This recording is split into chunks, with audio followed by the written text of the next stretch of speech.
शाक्य संघ में दीक्षा। शाक्यों का अपना संघ था। 20 वर्ष की आयु होने पर हर शाक्य तरुण को शाक्य संघ में दीक्षित होना पड़ता था और संघ का सदस्य होना होता था। सिद्धार्थ गौतम 20 वर्ष का हो चुका था। अब यह समय था कि वह संघ में दीक्षित हो और उसका सदस्य बने। शाक्यों का अपना एक संघ भवन था जिसे वह संघागार कहते थे। यह कपिलवस्तु में ही था। संघ सभाएं संघागार में ही होती थीं। सिद्धार्थ को संघ में दीक्षित कराने के लिए शुद्धोदन ने शाक्य पुरोहित को संघ की एक सभा बुलाने के लिए कहा। तदनुसार कपिलवस्तु में शाक्यों के संघागार में संघ एकत्रित हुआ। सभा में पुरोहित ने प्रस्ताव किया कि सिद्धार्थ को संघ का सदस्य बनाया जाए। शाक्य सेनापति अपने स्थान पर खड़ा हुआ और उसने संघ को संबोधित किया। शाक्य कुल के शुद्धोदन के परिवार में उत्पन्न गौतम संघ का सदस्य बनना चाहता है। उसकी आयु पूरे 20 वर्ष की है और वह हर तरह से संघ का सदस्य बनने के योग्य है। इसलिए मेरा प्रस्ताव है कि उसे शाक्य संघ का सदस्य बनाया जाए। यदि कोई इस प्रस्ताव के विरुद्ध हो तो बोले। किसी ने प्रस्ताव का विरोध नहीं किया। सेनापति बोला, मैं दूसरी बार भी पूछता हूँ कि यदि कोई प्रस्ताव के विरुद्ध हो तो बोले। प्रस्ताव के विरुद्ध बोलने के लिए कोई खड़ा नहीं हुआ। सेनापति ने फिर कहा, मैं तीसरी बार भी पूछता हूँ कि यदि कोई प्रस्ताव के विरुद्ध हो तो बोले। तीसरी बार भी कोई प्रस्ताव के विरुद्ध नहीं बोला। शाक्यों में यह नियम था कि बिना प्रस्ताव के कोई कार्रवाई न हो सकती थी और जब तक कोई प्रस्ताव 3 बार पास न हो तब तक वह कार्य रूप में परिणत नहीं किया जा सकता था। क्योंकि सेनापति का प्रस्ताव 3 बार निर्विरोध पास हो गया था, इसलिए सिद्धार्थ के विधिवत शाक्य संघ का सदस्य बन जाने की घोषणा कर दी गई। तब शाक्यों के पुरोहित ने खड़े होकर सिद्धार्थ को अपने स्थान पर खड़े होने के लिए कहा। सिद्धार्थ को संबोधन करके उसने पूछा, क्या आप इसका अनुभव करते हैं कि संघ ने आपको अपना सदस्य बनाकर सम्मानित किया है? सिद्धार्थ का उत्तर था, मैं अनुभव करता हूँ। क्या आप संघ के सदस्यों के कर्तव्य जानते हैं? मुझे खेद है कि मैं उनसे अपरिचित हूँ, किंतु उन्हें जानकर मुझे बड़ी प्रसन्नता होगी। पुरोहित बोला, मैं सर्वप्रथम आपको बताऊंगा कि संघ के सदस्य की हैसियत से आपके क्या कर्तव्य हैं। उसने उन्हें एक एक करके क्रमशः गिनाया। 1. आपको अपने तन, मन और धन से शाक्यों के स्वार्थों की रक्षा करनी होगी। 2. आपको संघ की सभाओं में उपस्थित रहना होगा। 3. आपको बिना किसी भी भय या पक्षपात के किसी भी शाक्य का दोष खुलकर कह देना होगा। 4. यदि आप पर कभी कोई दोषारोपण किया जाए तो आपको क्रोधित नहीं होना होगा। दोष होने पर अपना दोष स्वीकार कर लेना होगा। निर्दोष होने पर वैसा कहना होगा। इसके आगे पुरोहित ने कहा, मैं आपको बताना चाहता हूँ कि क्या करने से आप संघ के सदस्य न रह सकेंगे। 1. व्यभिचार करने पर आप संघ के सदस्य न रह सकेंगे। 2. किसी की हत्या करने पर आप संघ के सदस्य न रह सकेंगे। 3. चोरी करने पर आप संघ के सदस्य न रह सकेंगे। 4. झूठी गवाही देने पर आप संघ के सदस्य न रह सकेंगे। सिद्धार्थ का उत्तर था, मान्यवर, मैं आपका कृतज्ञ हूँ कि आपने मुझे संघ के नियमों से परिचित कराया। मैं आपको विश्वास दिलाता हूँ कि मैं उनके अर्थ और व्यंजन सहित उन्हें पालन करने का प्रयास करूंगा। संघ से संघर्ष। सिद्धार्थ को शाक्य संघ का सदस्य बने 8 वर्ष बीत चुके थे। वह संघ का बड़ा ही वफादार और दृढ़ सदस्य था। जितनी दिलचस्पी उसे निजी मामलों में थी, उतनी ही दिलचस्पी उसे संघ के मामलों में भी थी। संघ के सदस्य की हैसियत से उसका आचरण आदर्श था। वह सबका प्रिय बन गया था।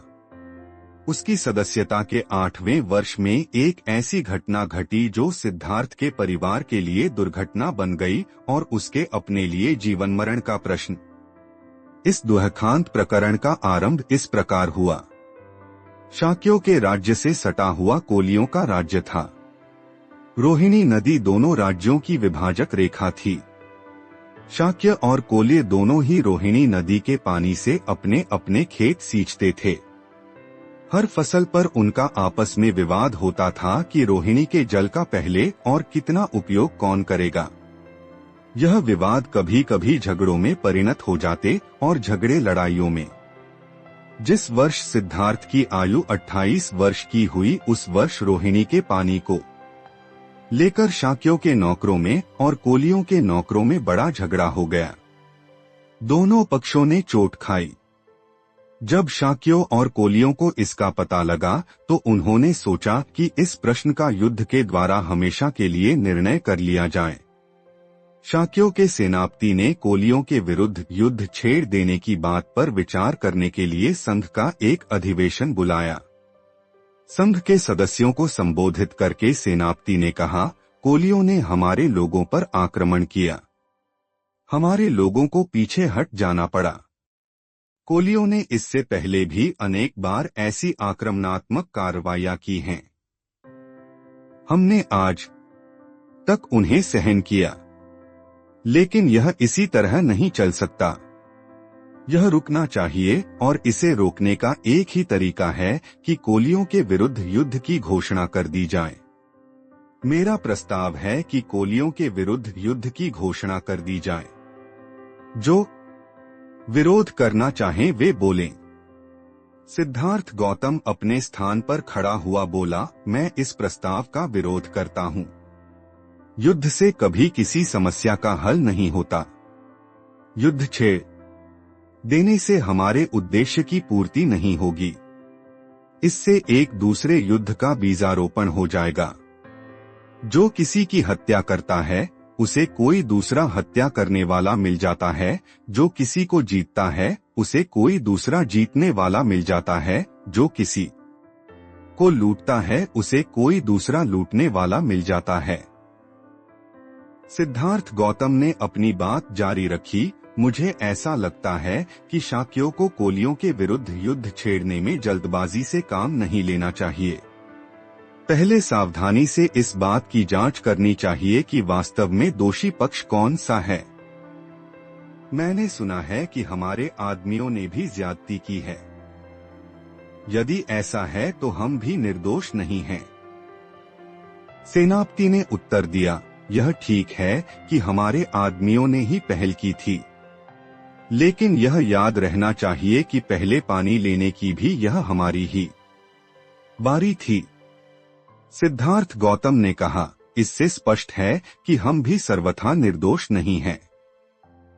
इसलिए मेरा प्रस्ताव है कि हम अपने में से 2 आदमी चुनें और कोलियों से भी कहा जाए कि वे भी अपने में से 2 आदमी चुनें और फिर यह चारों मिलकर एक 5वां आदमी चुनें। ये 5 आदमी मिलकर झगड़े का निपटारा कर दें। सिद्धार्थ गौतम ने प्रस्ताव में जो परिवर्तन सुझाया था उसका विधिवत समर्थन हो गया, किंतु सेनापति ने विरोध किया। कहा, मुझे निश्चय है कि जब तक कोलियों को कड़ा दंड नहीं दिया जाता तब तक उनका यह टंटा समाप्त नहीं होगा। प्रस्ताव और उसमें सुझाए हुए परिवर्तन पर मत लेने आवश्यक हो गए। पहले सिद्धार्थों के सुझाए परिवर्तन पर ही मत लिए गए। बहुत बड़े बहुमत से सिद्धार्थ का सुझाव अमान्य हो गया। इसके बाद सेनापति ने स्वयं अपने प्रस्ताव पर मत मांगे। सिद्धार्थ गौतम ने फिर खड़े होकर विरोध किया। उसने कहा, मेरी प्रार्थना है कि संघ इस प्रस्ताव को स्वीकार न करे। शाक्य और कोल्य निकट संबंधी हैं। परस्पर एक दूसरे का नाश करने में बुद्धिमानी नहीं है। सेनापति ने सिद्धार्थ गौतम की स्थापना का सर्वथा विरोध किया। उसने इस बात पर जोर दिया कि युद्ध में क्षत्रियों के लिए कोई अपना पराया नहीं होता।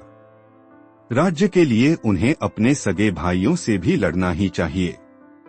ब्राह्मणों का धर्म है यज्ञ करना, क्षत्रियों का धर्म है युद्ध करना, वैश्यों का धर्म है व्यापार करना और शूद्रों का धर्म है सेवा करना। हर किसी को अपना अपना धर्म निभाने में ही पुण्य है। यही शास्त्रों की आज्ञा है। सिद्धार्थ का उत्तर था, जहाँ तक मैं समझ सका हूँ, धर्म तो इस बात के हृदयंगम करने में है कि वैर से वैर कभी शांत नहीं होता। यह केवल अवैर से ही शांत हो सकता है। सेनापति बेसबर हो उठा। बोला, इस दार्शनिक शास्त्रार्थ में पढ़ना बेकार है। स्पष्ट बात यह है कि सिद्धार्थ को मेरा प्रस्ताव अमान्य है। हम संघ का मत लेकर इसका निश्चय करें कि संघ का क्या विचार है। तदनुसार सेनापति ने अपने प्रस्ताव पर लोगों के मत मांगे। बड़े भारी बहुमत से प्रस्ताव पास हो गया।